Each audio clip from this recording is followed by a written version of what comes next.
അസ്സലാമു അലൈക്കും വറഹ്മത്തുള്ളാഹി. അസ്സലാമു അലൈക്കും വറഹ്മത്തുള്ളാഹി. ഇപ്പം ലോകം യു-ടേൺ ആണ്. എങ്ങോട്ട്? ലോകം യു-ടേൺ ആണ് കേട്ടത്. എങ്ങോട്ടാ യു-ടേൺ? ഇസ്ലാമിലേക്കാണ് യു-ടേൺ. പക്ഷെ പല ആളുകളും പറയും ഇസ്ലാം അങ്ങനെ ഈ കാലത്തേക്ക് ഫിറ്റല്ല. അത് 6-ാം നൂറ്റാണ്ടിൽ ഇറങ്ങിയ ചില കാടൻ നിയമങ്ങൾ അതെങ്ങനെ ഇന്ന് ഫിറ്റാകും എന്നാണ് ചോദിക്കാറുള്ളത്. യഥാർത്ഥ ഇസ്ലാം ഉണ്ടായിട്ട് എത്ര കാലമായിട്ടുണ്ടാകും? നിങ്ങൾ ഗസ് പ്രകാരം എത്ര കാലമായി ഇസ്ലാം ഉണ്ടായിട്ട്? ഇവിടെ 100 കൊല്ലം പോരാ, 200, 500, 1000, 3000, 5000 മതിയോ? മതിയോ? ഒന്നാമത്തെ മനുഷ്യൻ മുസ്ലിമാണോ? ഒന്നാമത്തെ മനുഷ്യനാരാ? ആദം നബി സ്വല്ലല്ലാഹു അലൈഹി വസല്ലം. അപ്പോൾ ഒന്നാമത്തെ മനുഷ്യൻ ഒന്നാമത്തെ മുസ്ലിമാണ്. അപ്പോൾ 5000 പോരാ, ഏകദേശം 10000 വർഷങ്ങളായി ആദം നബി സ്വല്ലല്ലാഹു അലൈഹി വസല്ലം ജീവിച്ചു പോയിട്ട്. ആ ഒന്നാമത്തെ മനുഷ്യൻ ഒന്നാമത്തെ മുസ്ലിമാണ് എങ്കിൽ അവിടുന്ന് ആരംഭിച്ച ഈ മനുഷ്യ പ്രയാണത്തിൻ്റെ കൂടെ തന്നെ ഇസ്ലാം എന്ന ഈ മതവും അതിൻ്റെ കൂടെ കൈമാറി പോന്നിട്ടുണ്ട് എന്നർത്ഥം. റസൂലുള്ളാഹി സ്വല്ലല്ലാഹു അലൈഹി വസല്ലമ അവസാന പ്രവാചകരായി നിയോഗിക്കപ്പെട്ടു. നബിതങ്ങൾ വന്നു പോയിട്ട് 1400 വർഷങ്ങൾ പിന്നിട്ട് കഴിഞ്ഞു. ഇപ്പോൾ ഹിജറ 1447 നാം ഉള്ളത്. അഥവാ പ്രവാചകർ വഫാത്തായിട്ട് 1437 വർഷങ്ങൾ പിന്നിട്ടുവെന്നർത്ഥം. ഇന്ന് നിലവിലുള്ള മതനിയമങ്ങൾ, ഈ ശരീഅത്ത്, വിശുദ്ധ ഖുർആനും പ്രവാചക സുന്നത്തും പഠിപ്പിച്ച ശരീഅത്ത് നിയമങ്ങൾ 1400 ചില്ലാനം വർഷങ്ങളായി ഈ ലോകത്തേക്ക് അവതരിപ്പിക്കപ്പെട്ടിട്ട് എന്നർത്ഥം. പക്ഷേ ഇത്രയും കാലങ്ങൾക്കിടയിൽ എത്ര നിയമങ്ങൾ ഭേദഗതി ചെയ്തിട്ടുണ്ടാകും ഇസ്ലാമിൽ? 14 പിന്നിടുമ്പോൾ, 1400 വർഷം പിന്നിടുമ്പോൾ എത്ര നിയമങ്ങൾ ഈ കാലങ്ങൾക്കിടയിൽ ഇവിടെ അമെൻമെൻറ്റ്, ഭേദഗതികൾ വരുത്തിയിട്ടുണ്ടാകും? യഥാർത്ഥത്തിൽ ഒന്നുപോലും മാറ്റം വരുത്തിയിട്ടില്ല. ഒരൊറ്റ നിയമം പോലും ഈ കാലങ്ങൾക്കിടയിൽ ഒന്നുപോലും മാറ്റേണ്ടി വന്നിട്ടില്ല എന്നത് ഒരു വലിയ അത്ഭുതമായി നമ്മൾ കാണേണ്ടതാണ്. മനുഷ്യൻ നിർമ്മിച്ച എത്രയെത്ര സംവിധാനങ്ങൾ, അതൊന്നും അവകാശപ്പെടാനില്ലാത്ത കാര്യമാണ് ഒരൊറ്റ നിയമവും മാറ്റേണ്ടി വന്നിട്ടില്ല എന്നത്. തുടക്കം മക്കയിലാണ്. നമുക്കറിയാം, പ്രവാചകർ സ്വല്ലല്ലാഹു അലൈഹി വസല്ലം തങ്ങൾ മക്കക്കാരനാണ്. പിന്നീട് പ്രവാചകർ മദീനയിലേക്ക് ഹിജറ പോകുന്നു, മദീന ഇസ്ലാം പ്രചരിക്കുന്നു. അതിനുശേഷം നബിതങ്ങളുടെ കാലഘട്ടത്തിൽ തന്നെ വ്യത്യസ്തമായ രാജ്യങ്ങളിലേക്ക് ഇസ്ലാം വ്യാപിക്കുന്നു. ഖലീഫമാരുടെ കാലഘട്ടങ്ങളിൽ, 1-ാം ഖലീഫയുടെ കാലത്ത്, 2-ാം ഖലീഫയുടെ കാലത്ത് ഒക്കെ വ്യാപകമായി വ്യത്യസ്തമായ പ്രദേശങ്ങളിലേക്ക് ഇസ്ലാമിക സന്ദേശം പ്രചരിക്കുകയും അവിടെയെല്ലാം ദീനെത്തുകയും ചെയ്യുന്നു. എന്നു മാത്രമല്ല, ഇന്ന് ലോകത്ത് ഇസ്ലാം ഇല്ലാത്ത, ഇസ്ലാം എത്താത്ത, ഒരു മുസ്ലിമെങ്കിലും ഇല്ലാത്ത ഒരൊറ്റ രാജ്യവുമില്ല എന്നത് ഒരു യാഥാർത്ഥ്യമാണല്ലോ. ലോകത്തെവിടെയാണ് ഒരു മുസ്ലിം ഇല്ലാത്തത്? ലോകത്തെവിടെയാണ് ഇസ്ലാം എത്തിയിട്ടില്ലാത്തത്? നബി തങ്ങൾ അന്നേ പറഞ്ഞു, എല്ലാ വീട്ടിലും ഇസ്ലാം എത്തും. ബൈത മദരിൻ വലാ വബരിൻ ഇല്ലാ ദഖല ഔ ഇല്ലാ അദ്ഖല. കുടിൽ മുതൽ കൊട്ടാരം വരെ മുഴുവൻ വീട്ടിലേക്കും ഇസ്ലാം പ്രവേശിക്കാതിരിക്കുകയില്ല എന്ന് 1400 വർഷങ്ങൾക്ക് മുമ്പ് പ്രപഞ്ച സട്ടാവിൻ്റെ ദിവ്യബോധനത്തിന്റെ സ്ഥാനത്തിൽ പ്രവാചകർ സ്വല്ലല്ലാഹു അലൈഹി വസല്ലം തങ്ങൾ അന്ന് പ്രഖ്യാപിച്ച പ്രഖ്യാപനമാണ്. അല്ലാഹു തആല വിശുദ്ധ ഖുർആനിലും പറഞ്ഞു, വല്ലാഹു മുതിമ്മു നൂരിഹി വലൗ കരിഹൽ കാഫിറൂൻ. അല്ലാഹു തആല ഈ പ്രകാശത്തെ പൂർത്തിയാക്കുക തന്നെ ചെയ്യുമെന്നാണ്. മുതിമ്മു നൂരിഹി, ഈ പ്രകാശം അല്ലാഹു തആല പൂർത്തിയാക്കുക തന്നെ ചെയ്യും. ആർക്കിഷ്ടമില്ലെങ്കിലും ശരി, ആര് വെറുത്താലും ശരി, ആര് തകർക്കാൻ ശ്രമിച്ചാലും ശരി, വല്ലാഹു മുതിമ്മു നൂരിഹി, അല്ലാഹു തആല അവന്റെ പ്രകാശത്തെ പൂർത്തീകരിക്കുക തന്നെ ചെയ്യുമെന്നാണ്. ലോകത്ത് മുഴുവനും കഴിഞ്ഞ 14 നൂറ്റാണ്ട് കാലം മാറ്റമില്ലാതെ നിലനിന്ന ഒരേ ഒരു മതം ഇസ്ലാം മാത്രമാണ് എന്ന് അഭിമാനത്തോടെ ധൈര്യമായി നമുക്ക് പ്രഖ്യാപിക്കാൻ പറ്റും. എവിടെയും ഒരു മാറ്റം വന്നിട്ടില്ല, ഒരൊറ്റ നിയമത്തിൽ മാറ്റേണ്ടി വന്നിട്ടില്ല എന്ന് പറയാൻ കഴിയും. എന്തുകൊണ്ട് ഇസ്ലാമിൽ മാറ്റം വന്നില്ല? അങ്ങനെ നിലനിന്ന മറ്റേതു പ്രത്യയശാസ്ത്രമാണ്, മറ്റേതു നിയമമാണ്, മറ്റേതു മതമാണ് സഹോദരങ്ങളെ ലോകത്തുള്ളത്? 1400 കൊല്ലങ്ങൾക്കിടയിൽ ഒരു നിയമത്തെ പോലും മാറ്റേണ്ടി വന്നിട്ടില്ല എന്ന് ധൈര്യമായി പ്രഖ്യാപിക്കാൻ പറ്റുന്ന ഏതെങ്കിലും മതം ലോകത്തുണ്ടോ? ഏതെങ്കിലും നിയമം ലോകത്തുണ്ടോ? ലോകത്ത് ആരെങ്കിലും ആസൂത്രണം ചെയ്ത എന്തെങ്കിലും പ്രത്യയശാസ്ത്രങ്ങൾ അങ്ങനെ ഇന്നും അത് അതേപടി നിലനിൽക്കുന്നുവെന്ന് അവകാശപ്പെടാൻ കഴിയുന്ന ഏതെങ്കിലും ഒരു സംവിധാനം, ഒരു തത്വസംഹിത ലോകത്തുണ്ടോ? ഒരിക്കലുമില്ല. ഇന്ത്യൻ ഭരണഘടന വലിയ വലിയ ബുദ്ധിജീവികളായ രാഷ്ട്രീയ നേതാക്കന്മാരായ വലിയ മനുഷ്യന്മാർ ചേർന്ന് തയ്യാറാക്കിയതാണല്ലോ ഇന്ത്യൻ ഭരണഘടന. പക്ഷെ എത്ര തവണ ഇന്ത്യൻ ഭരണഘടന അമെൻഡ് ചെയ്യപ്പെട്ടു? ജസ്റ്റ് ഒന്ന് കയറി സെർച്ച് ചെയ്താൽ കിട്ടും. എത്ര തവണയാണ് ഇതുവരെയായി ഇന്ത്യൻ ഭരണഘടനയ്ക്ക് ഭേദഗതികൾ വരുത്തേണ്ടി വന്നത് എന്ന്. വേണ്ട ഒരു 50 കൊല്ലം മുമ്പ് നമ്മുടെ നാട്ടിൽ പാസ്സാക്കിയ നിയമത്തെ ഇന്ന് അതേപടി അപ്ലൈ ചെയ്യാൻ പറ്റുമോ? ഒരിക്കലുമില്ല. നിയമസഭകളിൽ നിയമങ്ങൾ നിർമ്മിച്ചുകൊണ്ടേയിരിക്കുന്നു, ഭേദഗതികൾ വന്നുകൊണ്ടേയിരിക്കുന്നു. 50 കൊല്ലം മുമ്പ് നന്മയായി പറഞ്ഞ പലതും ഇത് നന്മയല്ല എന്ന് നിയമത്തിലൂടെ ഇവിടെ മാറ്റി രേഖപ്പെടുത്തപ്പെടുകയാണ്. തൊട്ടപ്പുറത്തെ സംസ്ഥാനമായ തമിഴ്നാട്, അവിടെ പാസ്സാക്കിയ നിയമം അതേപടി ഈ നാട്ടിൽ അപ്ലൈ ചെയ്യാൻ പറ്റുമോ? ഒരിക്കലുമില്ല. അവിടെയൊക്കെ മാറി മാറി വന്നുകൊണ്ടിരിക്കുന്നു. ഒരു നാട്ടിൽ പറഞ്ഞത് മറ്റൊരു നാട്ടിലേക്ക് പറ്റുന്നില്ല, ഒരു കാലത്ത് പറഞ്ഞത് മറ്റൊരു കാലത്തേക്ക് പറ്റുന്നില്ല, ഒരു തലമുറയോട് പറഞ്ഞത് അടുത്ത തലമുറയ്ക്ക് പറ്റുന്നില്ല, അല്ല ഒരു തലമുറയോട് പറഞ്ഞത് അതേ തലമുറയോട് തന്നെ ഏതാനും വർഷങ്ങൾ കഴിയുമ്പോൾ പറയാൻ പറ്റുന്നില്ല. അവിടെയാണ് പരിശുദ്ധമായ ഇസ്ലാം ഇത്രയും കാലങ്ങളായി ഏതു കാലത്തേക്കും ഏതു നാട്ടിലേക്കും ഏതു ഭാഷക്കാർക്കും ഏതു മനുഷ്യർക്കും സ്വീകാര്യയോഗ്യമായ നിയമങ്ങൾ ഉൾക്കൊള്ളുന്ന ഒരു മതമായി നാം തിരിച്ചറിയേണ്ടത്. അത് എല്ലാവർക്കും ഒരുപോലെ പ്രായോഗികമായതാണ് എന്നാണ് അതിൻ്റെ സവിശേഷത.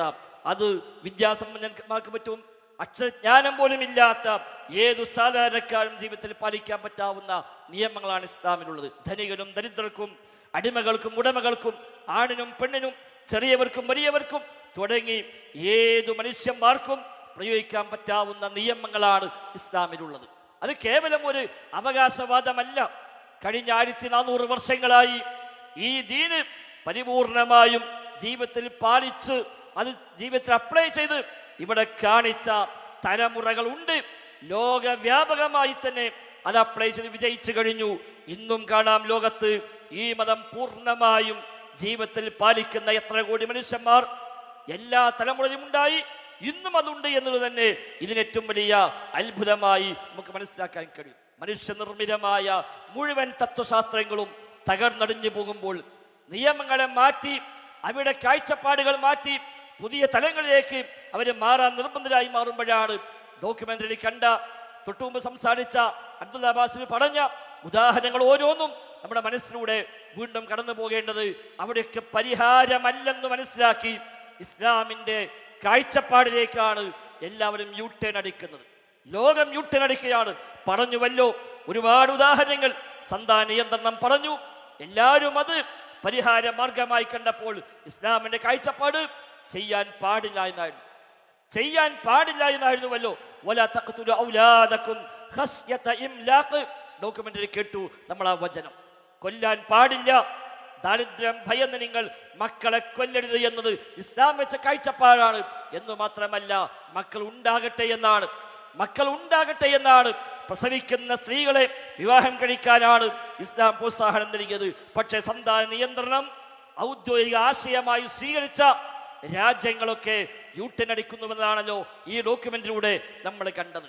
ആൺ പെൺ വ്യത്യാസം ആവശ്യമില്ല എന്ന കാഴ്ചപ്പാട് ഇവിടെ സൂചിപ്പിക്കപ്പെട്ടു. ഇസ്ലാം പറഞ്ഞു അല്ല, ആണും പെണ്ണും ഒരുപോലെയല്ല, വ്യത്യാസങ്ങളുണ്ട്. പക്ഷേ ആ വ്യത്യാസങ്ങളെ പരിഗണിച്ചുകൊണ്ടാണ് മുന്നോട്ട് പോകേണ്ടത് എന്ന ഇസ്ലാമിന്റെ കാഴ്ചപ്പാടിനെ അട്ടിമറിച്ചുകൊണ്ട് വ്യത്യാസം ആവശ്യമില്ലെന്ന് പറഞ്ഞവർ അവസാനം യൂട്ടനടിക്കുന്ന സാഹചര്യത്തിലേക്ക് എത്തി എന്നാണല്ലോ നമ്മൾ ഇവിടെ മനസ്സിലാക്കിയത്. അബദ്ധം തിരിച്ചറിഞ്ഞ് അവർ തിരുത്തിക്കൊണ്ടിരിക്കുന്നുവെന്നാണ് പറഞ്ഞത്. പലിശ ഇസ്ലാമിന്റെ കാഴ്ചപ്പാടിൽ കൃത്യമായി പഠിപ്പിച്ചു. അല്ലാഹു തആല പലിശയെ മായ്ച്ചു കളയുമെന്നാണ്. അതിൽ ബറക്കത്തില്ല, അത് അഭിവൃദ്ധിയല്ല, നേട്ടമല്ല, അത് ദോഷമേ ഉണ്ടാകൂ, സമ്പൽഘടനയെ തകർക്കുകയുള്ളൂ. അതുകൊണ്ട് വലിയ പാപങ്ങൾ ഒരു പാപമായി പലിശ ഇസ്ലാം പരിചയപ്പെടുത്തി. ആ പലിശയെ സാമ്പത്തിക സംവിധാനത്തിന്റെ അടിസ്ഥാനമായി കണ്ട രാജ്യങ്ങൾ ഇന്നവർ യൂട്ടനടിക്കുന്നുവെന്നാണല്ലോ നാം ഈ ഒരു ഡോക്യുമെന്ററിയിലൂടെ മനസ്സിലാക്കിയത്. വിവാഹം ഇസ്ലാം വിവാഹം കഴിക്കണമെന്നാണ്. അതാണ് സ്വസ്ഥമായ സമാധാനമായ ജീവിതത്തിന് ഏറ്റവും നല്ല സാമൂഹ്യ സംവിധാനത്തിന് ഏറ്റവും അനുഗുണമായത് വിവാഹമാണ് എന്ന ഇസ്ലാം പറഞ്ഞ കാഴ്ചപ്പാടിലേക്ക് ലോകം തിരിഞ്ഞടക്കുന്നുവെന്നാണല്ലോ മനസ്സിലായത്. വിവാഹം വേണ്ടെന്ന് വെച്ചവർ അവസാനം ഫാദർലെസ് അമേരിക്ക എന്ന പുസ്തകം വരെ ഇന്ന് നമുക്ക് ലഭ്യമാകുന്ന സാഹചര്യത്തിലേക്ക് വരെ മാറിയെങ്കിൽ ലഹരി ഇസ്ലാം പറഞ്ഞു പാടില്ല. എല്ലാ തിന്മകളുടെയും മാതാവാണ് മദ്യമെന്ന് പറഞ്ഞു. മാത്രവുമല്ല കുല്ലു മുസ്കിരിൻ ഹറാം, ലഹരി ഉണ്ടാക്കുന്ന മുഴുവൻ കാര്യങ്ങളും നിഷിദ്ധമാണ്, ഹറാമാണ് എന്ന് കണിശമായി പഠിപ്പിച്ചപ്പോൾ ലഹരിയെ ഔദ്യോഗിക സ്വഭാവത്തിൽ ലീഗലൈസ് ചെയ്ത് കൊണ്ടുവരാൻ പരിശ്രമിച്ച രാജ്യങ്ങൾ, നാടുകൾ തിരിച്ചറിഞ്ഞ് ഇന്നവർ അതിൽ നിന്ന് യൂട്ടേൺ അടിച്ച് ഇസ്ലാമിന്റെ കാഴ്ചപ്പാടിലേക്ക് മടങ്ങുന്നുവെന്നാണ് മനസ്സിലായത്. എന്തുകൊണ്ട് ഇസ്ലാമിന് സാധിച്ചു? എന്തുകൊണ്ട് ഇസ്ലാമിന് ഇങ്ങനെ സാധിച്ചു? 1400 കൊല്ലമായി മാറ്റാതെ എല്ലാ രാജ്യത്തേക്കും, ഏതു നാട്ടിലേക്കും, ഏത് തലമുറക്കും, ഏതുതരം മനുഷ്യന്മാർക്കും സ്വീകാര്യയോഗ്യമായ നിയമങ്ങൾ അവതരിപ്പിക്കാൻ ഇസ്ലാമിന് എങ്ങനെ സാധിച്ചുവെന്നാണ് നാം പഠിക്കേണ്ടത്. ഒറ്റ ഉത്തരമേയുള്ളൂ, ഈ മതം ദൈവികമാണ്. ഈ മതം ദൈവികമാണ്. ലോകത്തിന്റെ സട്ടാവ്, നമ്മുടെ സട്ടാവ് അവതരിപ്പിച്ച നിയമങ്ങളാണ് ഈ മതത്തിനുള്ളത്. അല്ലാത്തൊരിട്ട നിയമം ഈ മതത്തിലില്ല. അതുമാത്രമാണ് അതിന്റെ ഉത്തരം. വിശുദ്ധ ഖുർആൻ തന്നെ പറഞ്ഞു, വലൗ കാന മിൻ ഇൻദി ഗൈരില്ലാഹി ലവജദൂ ഫീഹി ഇഖ്തിലാഫൻ കസീറാ. ഇത് ദൈവികമല്ലായിരുന്നുവെങ്കിൽ ഒരുപാട് അഭിപ്രായ വ്യത്യാസങ്ങളെ, ഒരുപാട് വൈരുദ്ധ്യങ്ങളെ, പരസ്പര വിരോധമായ തലങ്ങളെ അവർ കാണാമായിരുന്നു. പക്ഷേ ഇത് സട്ടാവിന്റെ നിയമങ്ങളാണ് എന്നതുകൊണ്ട് തന്നെ യാതൊരു വൈരുദ്ധ്യവുമില്ല. ഒരു നിയമം മറ്റൊന്നുമായി കൂട്ടിമുട്ടുന്നില്ല, ഒരു നാട്ടിൽ പറഞ്ഞ് മറ്റൊരു നാടുമായി കൂട്ടിമുട്ടുന്നില്ല. എല്ലാം കൃത്യമായി അതേപടി ഇന്നും അപ്ലൈ ചെയ്യാൻ പറ്റുന്നു. കാരണം ഏതു സൃഷ്ടിക്ക് എങ്ങനെ ഗുണകരമായോ ദോഷകരമായോ ബാധിക്കുക എന്നുള്ളത് ലോകത്തിന്റെ സട്ടാവിനാണ് അറിയുക. അവന് മാത്രമാണ് അറിയുക. അവനാണ് സമീഅ്, അവനാണ് ബസീർ, അവനാണ് അലീം, അവനാണ് എല്ലാം അറിയുന്നവൻ, എല്ലാ സൃഷ്ടികളെയും അറിയുന്നവൻ, എല്ലാ കാലത്തെയും അറിയുന്നവൻ, എല്ലാ ലോകത്തെയും അറിയുന്നവൻ. അല്ല, എല്ലാത്തിനെയും സൃഷ്ടിച്ചവൻ, സംവിധാനിച്ചവൻ. അവനാണ് പറയേണ്ടത് അവരൊക്കെ എന്തു പാലിക്കണമെന്ന്. അവനാണ് പറയേണ്ടത് അവർക്കൊക്കെ എന്ത് നിയമമാണ് വേണ്ടത് എന്ന്. അതിനാൽ തന്നെ ആ സൃഷ്ടാവ് പറഞ്ഞ, പടച്ച തമ്പുരാൻ പറഞ്ഞ, അല്ലാഹു തആല പറഞ്ഞ ഒരൊറ്റ നിയമത്തിൽ മാറ്റം വരുത്തേണ്ടി വരികയില്ല. അത് അപ്രായോഗികമാവുകയില്ല. തലമുറകൾ മാറുമ്പോൾ അത് ശരിയായില്ല എന്ന് പറയേണ്ടി വരികയില്ല. പ്രപഞ്ച വ്യവസ്ഥയ്ക്ക് ഒരിക്കലും യോജിക്കില്ല, വിരുദ്ധമാണ് എന്ന് പറയേണ്ടി വരികയില്ല. ഇസ്ലാം അതിന്റെ അടിസ്ഥാനം പഠിപ്പിച്ചു. യുഹില്ലു ലഹുമുത് ത്വയ്യിബാതു വയുഹർരിമു അലൈഹിമുൽ ഖബായിസ്. വിശുദ്ധമായതെല്ലാം അനുവദിച്ചു, മ്ലേച്ഛമായതെല്ലാം അല്ലാഹു തആല നിഷിദ്ധമായി പഠിപ്പിക്കുകയും ചെയ്തു. പക്ഷെ എന്താണ് ഈ വിശുദ്ധത്തിൻ്റെയും മ്ലേച്ഛതയുടെയും മാനദണ്ഡം? ഇസ്ലാമിന് കൃത്യമായി കാഴ്ചപ്പാടുണ്ട്. എപ്പോഴാണ് ഒരു കാര്യം വിശുദ്ധമാവുക, എപ്പോഴാണ് ഒരു കാര്യം മ്ലേച്ഛമാവുക? 5 കാര്യങ്ങൾ ഇസ്ലാം പരിഗണിച്ചു. 1, മതമാണ്, മനുഷ്യന്റെ ദീനാണ്. 2, മനുഷ്യന്റെ ശരീരമാണ്, അവന്റെ ബുദ്ധിയാണ്, വംശപരമ്പരയാണ്, അതേപോലെ അവന്റെ സമ്പത്താണ്. ഈ 5 മേഖലകളെ അനുഗുണമായി ബാധിക്കുന്ന കാര്യങ്ങളെല്ലാം വിശുദ്ധമായി പരിചയപ്പെടുത്തി. ഇവയെ ദോഷകരമായി ബാധിക്കുന്ന എന്തെല്ലാം ഉണ്ടോ അതെല്ലാം മ്ലേച്ഛമാണ് എന്ന് പഠിപ്പിക്കുകയും ചെയ്തു. അതുകൊണ്ട് തന്നെ ഇസ്ലാം പാടില്ലെന്ന് പറഞ്ഞ, ഹറാമാണെന്ന് പറഞ്ഞ, വിരോധിച്ച, വിലക്കിയ കാര്യങ്ങളെ ഈ പറയപ്പെട്ട മ്ലേച്ഛമായ ഖബായിസ് എന്ന ഗണത്തിൽ നമുക്ക് കാണാൻ കഴിയും. അല്ല, കേവലം പറഞ്ഞൊരു കാര്യം നിയമം പാസ്സാക്കിയതല്ല. 4 ആൾ കൂടി ചർച്ച ചെയ്ത് താൽക്കാലികമായി ഇത് വേണ്ടെന്ന് വെച്ചതല്ല. മനുഷ്യന് അനുകൂലമായത്, മനുഷ്യന്റെ ഈ 5 തലങ്ങളെ ദോഷമായി ബാധിക്കുന്നത് ഏതാണെന്ന് അറിയുന്നവനായ സൃഷ്ടാവ് അവനാണ് നിശ്ചയിച്ചത്. ഇന്ന കാര്യങ്ങൾ ഭക്ഷിക്കാൻ പാടില്ല. ഭക്ഷ്യയോഗ്യമല്ലാത്ത ഒരുപാട് ഇനങ്ങൾ ഇസ്ലാം പരിചയപ്പെടുത്തി. ശവം ഭക്ഷിക്കാൻ പാടില്ല, ഇസ്ലാമിന്റെ കാഴ്ചപ്പാടാണ്. ചില ജീവികൾ തിന്നാൻ പാടില്ല, പന്നിമാംസം പാടില്ല, വേട്ടയാട് ജീവിക്കുന്ന ജന്തുക്കളുടെ മാംസം ഭക്ഷ്യയോഗ്യമല്ല. ഇങ്ങനെ തുടങ്ങി പക്ഷികളിൽ, മൃഗങ്ങളിൽ, അല്ലാത്തവയിൽ എല്ലാം ഭക്ഷ്യയോഗ്യമായതും അല്ലാത്തതും പ്രത്യേകമായി എടുത്തു പറഞ്ഞു. അത് എന്നും ദോഷമായി തന്നെ നിലനിൽക്കുന്നു, മാറ്റേണ്ടി വന്നിട്ടില്ല. വിവാഹരംഗത്ത് വിവാഹം കഴിക്കാൻ പാടുള്ളവർ, പാടില്ലാത്തവർ പ്രത്യേകം പരിചയപ്പെടുത്തി. സ്വന്തം മാതാവിനെ വിവാഹം ചെയ്യാൻ പാടില്ല, മാതാവുമായി ലൈംഗിക ബന്ധം പാടില്ല, സഹോദരിമാരെ, മക്കളെ, പിതൃ സഹോദരിയെ, മാതൃ സഹോദരിയെ ഒന്നും വിവാഹം കഴിക്കാവതല്ല, അവരുമായി ലൈംഗിക ബന്ധങ്ങൾ പാടില്ല. എന്തുകൊണ്ട്? ദോഷകരമാണ്. മനുഷ്യന്റെ ഈ 5 തലങ്ങളിൽ പലതിനെയും ദോഷകരമായി ബാധിക്കുന്ന കാര്യമാണ് എന്നതുകൊണ്ട് തന്നെ അത് പാടില്ല എന്ന് പഠിപ്പിച്ചു. ഒറ്റ വാക്കിൽ പറഞ്ഞാൽ ഇസ്ലാം ഏതൊരു കാര്യം ദോഷമാണ് എന്ന് വിധിച്ചുവോ അത് ഏതു കാലത്തും ദോഷകരം തന്നെയായിരിക്കും. ഇസ്ലാം ഏതൊരു കാര്യം ഗുണമാണെന്ന് വിശിഷ്ടമാണെന്ന് പഠിപ്പിച്ചുവോ അത് ഏതു കാലത്തും വിശിഷ്ടമായ ഗുണകരമായ കാര്യവുമായിരിക്കുമെന്നത് യാഥാർത്ഥ്യമാണ്. ഇത് പറയാൻ മനുഷ്യന്റെ സട്ടാവിനല്ലാതെ ഒരാൾക്കും സാധ്യമല്ല. മനുഷ്യർക്ക് സാധ്യമല്ല. മനുഷ്യന്റെ സട്ടാവിനല്ലാതെ ഒരാൾക്കും സാധ്യമല്ല. സട്ടാവിന് മാത്രമേ സാധിക്കൂ. അതുകൊണ്ട് തന്നെ ഈ മതത്തിന്റെ സവിശേഷത, ഈ മതത്തിൽ മത നിയമങ്ങളിൽ കൈകടത്താൻ ഒരാൾക്ക് പോലും അനുവാദം നൽകിയില്ല. ഒരാൾക്കും നിയമമുണ്ടാക്കാൻ അനുവാദമില്ല. മത നിയമങ്ങൾ നിർമ്മിക്കുവാൻ എത്ര വലിയ പണ്ഡിതരാണെങ്കിലും അവർക്ക് പോലും അവകാശമില്ല. പ്രവാചകർക്ക് പോലും അവകാശമില്ല. നബിതങ്ങൾക്ക് പോലും. കാരണം നബിയും ഒരു മനുഷ്യനാണ്. നബിയും ഒരു കാലത്ത് ജീവിച്ചവരാണ്, ഒരു നാട്ടിൽ ജീവിച്ചവരാണ്. ആ സ്വാധീനം സ്വാഭാവികമായും ഉണ്ടാകും. ഒരു പ്രവാചകർക്ക് പോലും ദിവ്യബോധനം പിൻപറ്റുകയല്ലാതെ, വഹീനെ പിൻപറ്റുകയല്ലാതെ മറ്റു മാർഗമില്ല എന്ന് മാത്രമല്ല, വിശുദ്ധ ഖുർആൻ അല്ലാഹു തആല പറഞ്ഞു, വലൗ തഖവ്വല അലൈനാ ബഅദൽ അഖാബീൽ ലഅഖദ്നാ മിൻഹു ബിൽ യമീൻ സുമ്മ ലഖതഅനാ മിൻഹുൽ വതീൻ.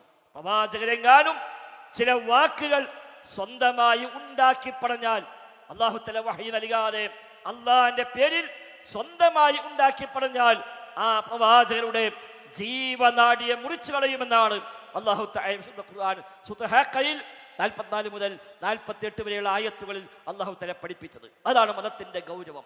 സട്ടാവായ റബ്ബിനല്ലാതെ, അല്ലാഹു തആലക്കല്ലാതെ ഈ മതത്തിൽ നിയമങ്ങൾ ഉണ്ടാക്കാൻ യാതൊരു അവകാശവുമില്ല. നബിയോട് അല്ലാഹു തആല പറഞ്ഞു, നബിയെ പറയണം, ഖുൽ മാ യകൂനു ലീ അൻ ഉബദ്ദിലഹു മിൻ തിൽഖാഇ നഫ്സി. നബിയെ പറയുക, എൻ്റെ വകയായി മാറ്റം വരുത്താൻ യാതൊരു അവകാശവും എനിക്കില്ല എന്ന് നബിയെ താങ്കൾ പ്രഖ്യാപിക്കുക എന്നാണ്. നബി ഞങ്ങൾ അത് ഫോളോ ചെയ്തു. എന്താണോ വഹ്യ് കിട്ടിയത് അത് അപ്പടി പഠിപ്പിച്ചു. സ്വന്തമായി നിയമങ്ങൾ ഉണ്ടാക്കിയിട്ടില്ല, സ്വന്തമായി ഉത്തരങ്ങൾ പറഞ്ഞിട്ടില്ല. ചോദ്യങ്ങൾ വരുമ്പോൾ വഹ്യ് കിട്ടാത്ത വിഷയമാണെങ്കിൽ നബി ഞങ്ങൾ ലാ അദ്രി, എനിക്കറിയില്ലെന്ന് പറഞ്ഞ് കാത്തിരിക്കുകയാണ് പതിവ്.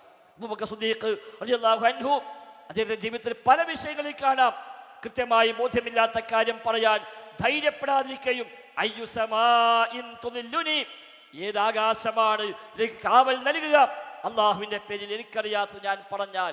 ഉമർ ഖത്താബിന്റെ ജീവിതത്തിൽ സമാനമായ സംഭവങ്ങൾ കാണാം. സ്വഹാബിമാരിൽ താബികളിൽ എല്ലാവരും കാണുന്ന പൊതുവായ ശൈലി, അറിയാത്ത കാര്യമാണെങ്കിൽ അറിയില്ല എന്ന് പറയും. അവർ സ്വന്തമായി ഉണ്ടാക്കി പറഞ്ഞിട്ടില്ല എന്ന് നമുക്ക് കാണാൻ കഴിയും. പണ്ഡിതന്മാർ, പണ്ഡിത സഭകൾ ഇസ്ലാമിലുള്ളത് നിയമം നിർമ്മിക്കാനല്ല. ഫത്വ ബോർഡുകൾ, പണ്ഡിത സഭകൾ, സൗദി അറേബ്യയിലെ ഉന്നത പണ്ഡിത സഭ പോലും നിയമങ്ങൾ ഉണ്ടാക്കുന്നില്ല, ഉണ്ടാക്കാൻ അവകാശവുമില്ല. നേരെ മറിച്ച് പ്രമാണങ്ങൾ എന്തു പറയുന്നുവെന്ന് പഠിച്ച് പറഞ്ഞു കൊടുക്കൽ മാത്രമാണ് അത്തരം സഭകളുടെ ധർമ്മമെന്നത്. എത്ര വലിയ ആലിമാണെങ്കിലും, എത്ര വലിയ പണ്ഡിതരാണെങ്കിലും സ്വന്തമായി നിയമമുണ്ടാക്കാൻ ഒരാൾക്കും അവകാശം അല്ലാഹു തആല നൽകിയിട്ടില്ല. ഇതര മതങ്ങളിൽ മത മേലാളന്മാർക്ക്, മതത്തിന്റെ പുരോഹിതന്മാർക്ക്, അതിലെ മേലധ്യക്ഷന്മാർക്ക് സ്വന്തമായി നിയമങ്ങൾ നിർമ്മിക്കാൻ അവകാശമുണ്ട്. ആ പുരോഹിതന്മാർ പറഞ്ഞാൽ നിയമമായി മാറി. മതസഭകൾ കൂടി തീരുമാനിച്ചാൽ നിയമമായി മാറി. ഇസ്ലാമിൽ അങ്ങനെയില്ല. ഇസ്ലാമിൽ എത്ര വലിയ ആളാണെങ്കിലും പ്രമാണങ്ങൾ എന്താണ് ഉള്ളത് അത് പഠിച്ചു പറയലാണ്. എത്ര വലിയ പണ്ഡിതനാണെങ്കിലും പ്രമാണത്തിനോട് യോജിക്കാത്തതാണ് പറഞ്ഞതെങ്കിൽ അത് സ്വീകാര്യമല്ല. എത്ര വലിയ ആലിമാകട്ടെ, മഹാപണ്ഡിതന്മാരാണ്, പക്ഷെ അവർ പഠിപ്പിച്ചത് പ്രമാണങ്ങൾക്ക് വിരുദ്ധമാണ് എങ്കിൽ അവരെ വാക്കുകൾക്ക് അവിടെ യാതൊരു വിലയുമില്ല. മഹാഭൂരിപക്ഷം ഒന്നാകെ കൂടി പ്രമാണങ്ങൾക്കെതിരായി പറഞ്ഞാലും ആ ഭൂരിപക്ഷത്തിന് യാതൊരു വിലയും ഇസ്ലാം അവിടെ കൽപ്പിക്കുന്നുമില്ല എന്ന. അതുകൊണ്ടാണ് പഠിപ്പിക്കപ്പെട്ടത്, ഇത്തബിൽ ഹഖ വലൗ കുൻത വഹ്ദക്, നീ സത്യത്തെ പിൻപറ്റണം. വലൗ കുൻത വഹ്ദക്, നീ മാത്രമാണെങ്കിലും ശരി എന്നാണ്. നീ മാത്രമേയുള്ളൂ എന്നാലും നീ ഹക്കിനെയാണ് പിൻപറ്റേണ്ടത്. അൽ ജമാഅതു മാ വാഫഖൽ ഹഖ, ശരിയായി രക്ഷപ്പെടുന്ന സംഘം. അൽ ജമാഅ എന്ന് പറഞ്ഞാൽ മാ വാഫഖൽ ഹഖ, ഹക്കിനോട് യോജിക്കുന്ന ഏതോ അതാണ് അൽ ജമാഅത്ത്. വഇൻ ഖല്ല, അത് എത്ര കുറച്ചാണെങ്കിലും ശരി, ന്യൂനപക്ഷമാണെങ്കിലും ശരി, ഒരൊറ്റ മനുഷ്യനെ ഒരു കാലത്ത് ഒരു സത്യം പറയാനുള്ളൂവെങ്കിൽ അതാണ് ശരി, അയാളുടെ കൂടെയാണ് നിൽക്കേണ്ടത്. ഭൂരിപക്ഷം നോക്കിയിട്ടല്ല. മതം തീരുമാനിക്കാം. സഹോദരങ്ങളെ, മക്കളെ, ഈ മതം വല്ലാത്തൊരു അഭിമാനമാണ്. ഈ മതം വല്ലാത്തൊരു അനുഗ്രഹമാണ്. ഇത് ദൈവികമാണ്. ഇതിലേക്കാണ് ലോകം യൂട്ടനടിക്കുന്നത്. ഇസ്ലാം വെച്ച പരിഹാരമാണ് സാക്ഷാൽ പരിഹാരമെന്ന് ലോകം തിരിച്ചറിയുന്നു. എല്ലാവരും മുസ്ലിം ആകുന്നുവെന്നല്ല, എല്ലാവരും ഇസ്ലാമിനെ സ്വീകരിക്കുന്നുവെന്നല്ല, ഇസ്ലാം പറഞ്ഞ പരിഹാരത്തിലേക്കാണ് ലോകം മുഴുവനും വരുന്നത്. ആ പരിഹാരമാണ് നമ്മുടെ കയ്യിലുള്ള ഇസ്ലാം. അത് അള്ളാഹു പൂർത്തീകരിച്ച മതമാണ്. അൽ-യൗമ അക്മൽതു ലക്കും ദീനക്കും, നിങ്ങളുടെ ദീൻ ഇതാ ഞാൻ ഇന്ന് പൂർത്തിയാക്കിയിരിക്കുന്നു. ആ പ്രയോഗം നോക്കൂ. അക്മൽതു, ഞാൻ പൂർത്തിയാക്കിയ, അള്ളാഹു തആല പൂർത്തിയാക്കി ഒന്നിൽ പിന്നെ കൂട്ടിച്ചേർക്കേണ്ട കാര്യമുണ്ടോ? എടുത്തൊഴിവാക്കാൻ പറ്റുമോ? ഇല്ല, കൂട്ടിച്ചേർക്കാൻ പാടില്ല. നബി തങ്ങൾ പ്രത്യേകം പറഞ്ഞു, മൻ അഹ്ദഥ ഫീ അംരിനാ ഹാദാ മാ ലൈസ മിൻഹു ഫഹുവ റദ്ദുൻ. ഈ മതത്തിൽ ഇല്ലാത്തത് ആര് പുതുതായി കൂട്ടിച്ചേർത്താലും ശരി, തള്ളപ്പെടേണ്ടതാണ്. ആര് ചേർത്താലും സ്വീകാര്യമല്ല. അതുകൊണ്ടാണ് ഈ മതം കാലങ്ങളെ അതിജയിച്ചുകൊണ്ട് ദേശങ്ങളെ, രാജ്യങ്ങളെ, സംസ്കാരങ്ങളെ, തലമുറകളെ അതിജയിച്ചുകൊണ്ട് ഇന്ന് നിലകൊള്ളുന്നത്. അതുകൊണ്ട് അഭിമാനത്തോടെ പ്രഖ്യാപിക്കാൻ പറ്റണം, ഞാനൊരു മുസ്ലിമാണ്. വമൻ അഹ്സനു ഖൗലൻ മിമ്മൻ ദഅ ഇലല്ലാഹ് വഅമില സ്വാലിഹൻ വഖാല ഇന്നനി മിനൽ മുസ്ലിമീൻ. ഞാനൊരു മുസ്ലിമാണെന്ന് പറയുന്നവരെക്കാളും നല്ല വാക്ക് പറയുന്ന മറ്റാരുണ്ട് എന്നാണ് ഖുർആന്റെ ചോദ്യം. നമുക്ക് പ്രഖ്യാപിക്കാം, വഅന മിനൽ മുസ്ലിമീൻ, ഞാൻ മുസ്ലിമീങ്ങളിൽപ്പെട്ടവനാണ്. വഅന അവ്വലുൽ മുസ്ലിമീൻ, ഞാൻ മുസ്ലിമീങ്ങളിൽ ഒന്നാമനാണ്. എൻ്റെ സട്ടാവിന് മുമ്പിൽ കീഴ്പ്പെടുന്ന വിഷയത്തിൽ, എൻ്റെ സട്ടാവിൻ്റെ അധ്യാപനങ്ങളെ സ്വീകരിക്കുന്ന കാര്യത്തിൽ ഞാനിതാ ഒന്നാമനാണ്, മുമ്പനാണ്. മറ്റൊന്നും എനിക്ക് ബാധകമല്ല. എൻ്റെ സട്ടാവ് പഠിപ്പിച്ച നൂറ്റാണ്ടുകൾ നിലനിന്ന തുല്യതയില്ലാത്ത, മാറ്റേണ്ടി വന്നിട്ടില്ലാത്ത അഭിമാനമായി ഈ ദീനിത, ഈ മതമിത അഭിമാനത്തോടെ ഞാൻ ഏറ്റെടുക്കുന്നു. ഞാനൊരു മുസ്ലിമാണ് എന്ന് ആത്മാർത്ഥമായി പ്രഖ്യാപിക്കാം. പരിപൂർണമായി നമുക്ക് മതത്തെ ജീവിതത്തിൽ പാലിക്കാം. അല്ലാഹു സുബ്ഹാനഹു വ തആല തൗഫീഖ് പ്രദാനം ചെയ്യുമാറാവട്ടെ. അസ്സലാമു അലൈക്കും വറഹ്മത്തുള്ളാഹി വബറകാതുഹു.